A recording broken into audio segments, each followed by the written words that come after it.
कि दोस्तों आपको पता है 26 जनवरी 1950 को हमारा संविधान लागू हुआ था।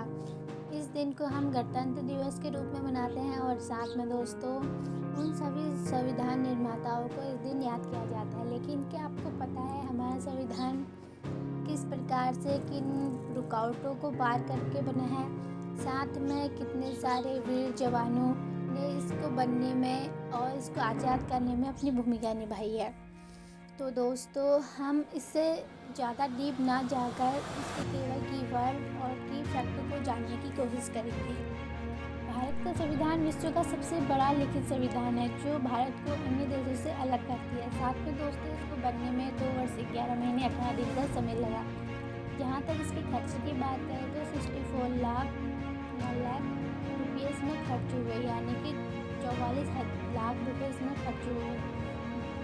वर्ष 1934 में पहली बार एम.एन. रॉय ने संविधान सभा की मांग की थी और 1935 को कांग्रेस ने पहली बार भारत के संविधान के निर्माण के लिए आधिकारिक रूप से संविधान सभा की मांग की थी और 1938 को पंडित जवाहरलाल नेहरू ने घोषणा की कि वयस्क मताधिकार और बाहरी बिना हस्तक्षेप के संविधान का निर्माण किया जाएगा।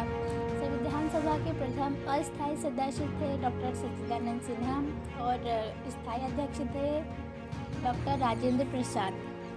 संविधान सभा की पहली बैठक 1946 को हुई थी और 13 दिसंबर 1946 को पंडित नेहरू ने सभा में ऐतिहासिक रूप से प्रस्तावना को पेश किया था, जिसके बाद 22 जनवरी 1947 को इसको स्वीकार किया गया था 3 बैठकों के बाद।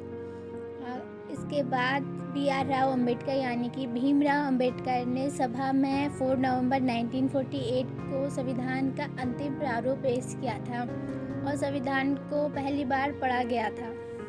साथ में 22 जुलाई 1947 को राष्ट्रीय गान और राष्ट्रीय ध्वज को अपनाया गया और 24 जनवरी 1950 को सबसे पहले राष्ट्रपति डॉक्टर राजेंद्र प्रसाद को बनाया गया। ये तो थी दोस्तों संविधान के बारे में। अब जाने की डॉक्टर भीमराव अम्बेडकर ने संविधान बनने में अपना किस प्रकार योगदान दिया।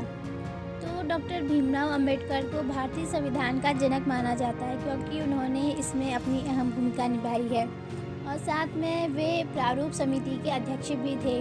उन्होंने संविधान में न्याय, समानता और बंधुत्व के सिद्धांतों को रखा था।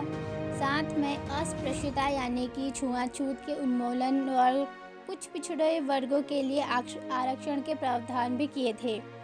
देश की एकता, अखंडता को बनाए रखने में अपनी भूमिका निभाई थी। साथ में वंचित वर्गों के लिए कई स्कूल, कॉलेज और छात्र आवास की स्थापना भी की थी।